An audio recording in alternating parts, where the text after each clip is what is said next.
২০ বছর পর অভিনেতা জানলেন অন্যের স্ত্রীর সঙ্গে সংসার করেছেন। এমনটাও কি সম্ভব? বাড়িতে যাকে স্ত্রী ভেবে একসঙ্গে ২০ বছর একই ছাদের নিচে পার করলেন, পরে জানতে পারলেন আইনগতভাবে সে তার বৈধ স্ত্রী নন।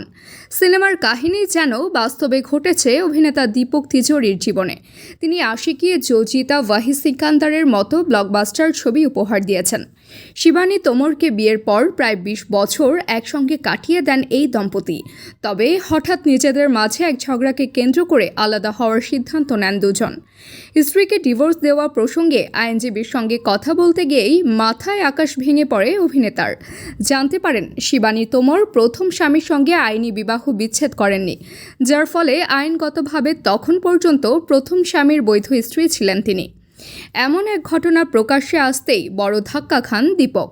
যার সঙ্গে এতদিন সংসার করেছেন সেই বিয়ে নাকি আইন সিদ্ধ নয়। স্ত্রীর প্রতারণার বিষয়টি কাটিয়ে না উঠতেই দীপককে আরও একটি ধাক্কা দেন শিবানী। বিবাহ বিচ্ছেদের দাবি করে মোটা টাকা ভরণ পোষণ দাবি করেন। তার দাবি ছিল বিচ্ছেদের পর সকল খরচ দীপক বহন করবে, আর সেটা চাওয়ার অধিকার রয়েছে। বেআইনি বিয়ের সঙ্গে অবাস্তব আবদার মেনে নেন দীপক, কারণ তাদের মেয়েরা সে সময় নাবালিকা ছিল, যে কারণে নতুন কোনো ঝামেলা সৃষ্টি করতে চাননি অভিনেতা। দীপকের এক বন্ধু জানান, শিবানী তার আগের স্বামীকে ডিভোর্স দেননি। ২০ বছর একসঙ্গে কাটানোর পরে প্রথম স্বামীর সঙ্গে বিচ্ছেদ না হওয়ার বিষয়টি প্রকাশ্যে আসে। এরপর দীপকও শিবানীর সঙ্গে আর এক ছাদের নিচে না থাকার সিদ্ধান্ত নেন।